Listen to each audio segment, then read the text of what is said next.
Online जुगाराच्या विळख्यात अडकलेल्या एका तरुणानं अख्खं कुटुंब संपवलंय।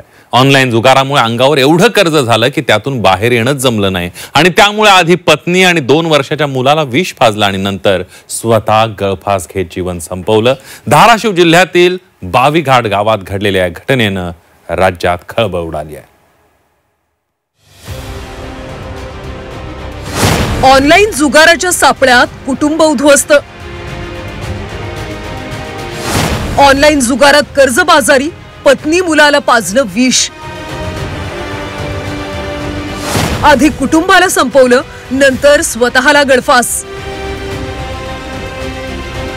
ऑनलाईन जुगाराचं व्यसन आता गावखेड्यातलं समाज पोखरत असल्याचं पाहायला मिळतंय। अनेक तरुण ऑनलाईन जुगाराच्या व्यसनात पुरते अडकून गेलेत आणि यातूनच धाराशिव जिल्ह्याच्या बावी गावात एका तरुणानं अख्खं कुटुंब संपवलं। लक्ष्मण मारुती जाधव असे या तरुणाचं नाव। लक्ष्मण हा दुसऱ्याच्या ट्रॅक्टरवर चालक म्हणून काम करत होता। पत्नी, 2 वर्षाचा मुलगा असा त्याचा सुखी संसार होता। मात्र त्याच्या या संसाराला ऑनलाईन रमीच्या किडीनं पोखरून टाकलं। लक्ष्मणला ऑनलाईन जुगाराचं व्यसन लागलं आणि त्याच्या डोक्यावर कर्जाचा डोंगर उभा राहिला।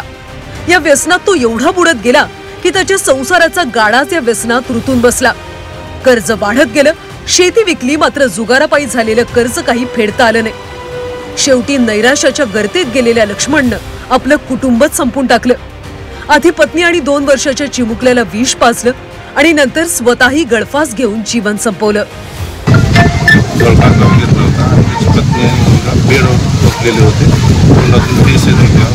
प्राथमिक अंदाज असा येतो की त्यांनी पॉयझन घेतलेलं होतं आणि गावात विचारपूस केली आणि बाकीचे जे एव्हिडन्स पाहिले त्याच्यावरून प्राथमिक अंदाज असा येतो कर्जबाजारी झाला होता। स्वतःच ऑनलाईन गेमिंग, स्टॉक मार्केट वगैरे याच्यामध्ये पैसे गेले असं सगळ्यात ऑनलाईन जुगाराचं लोण आता गावखेड्यापर्यंत पोहोचत चाललंय। यावर कोणत्याही प्रकारचं नियंत्रण नाहीये।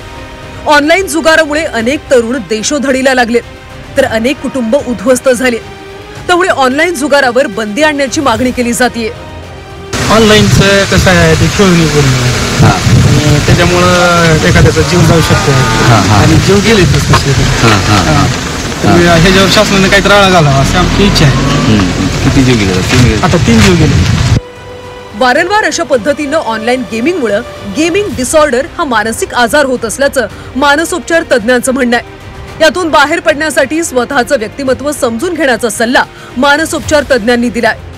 इम्पल्स मधून गेमिंग डिसऑर्डर आणि गॅम्बलिंग डिसऑर्डर याचा निर्माण झालेला असतो आणि व्यक्तीमध्ये ही विकृती असेल तर तो इम्पल्स होत जातो आणि त्याला कुठल्याही प्रकारे माझ्या मनासारखं रिवॉर्ड नाही मिळालं तोपर्यंत तो या गेमिंग आणि इम्पल्सिव्हमध्ये राहत असतो। जे निर्णय मी घ्यायचे घेतोय ते घ्यायचे निर्णय माझे चुकतायत, तर भविष्यामध्ये आपण स्वतःचे निर्णय स्वतः न घेणं, इतरांची मदत घेणं, कुटुंबाचा विचार करणं आणि कोणतेही पैसे हे कष्टाशिवाय स्वतः केल्याशिवाय मिळणार नाहीत याच्यावर विश्वास ठेवा।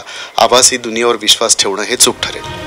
आता सगळं काही ऑनलाईन झालंय। मोबाईलच्या एका क्लिकवर जुगार खेळला जातोय आणि हाच ऑनलाईन जुगार अनेकांची आयुष्य उद्ध्वस्त करतोय। त्यामुळे ऑनलाईन जुगारावर निर्बंध लावण्याचा विचार करणं गरजेचं आहे। ज्ञानेश्वर पतंगी, झी 24 तास, धाराशिव।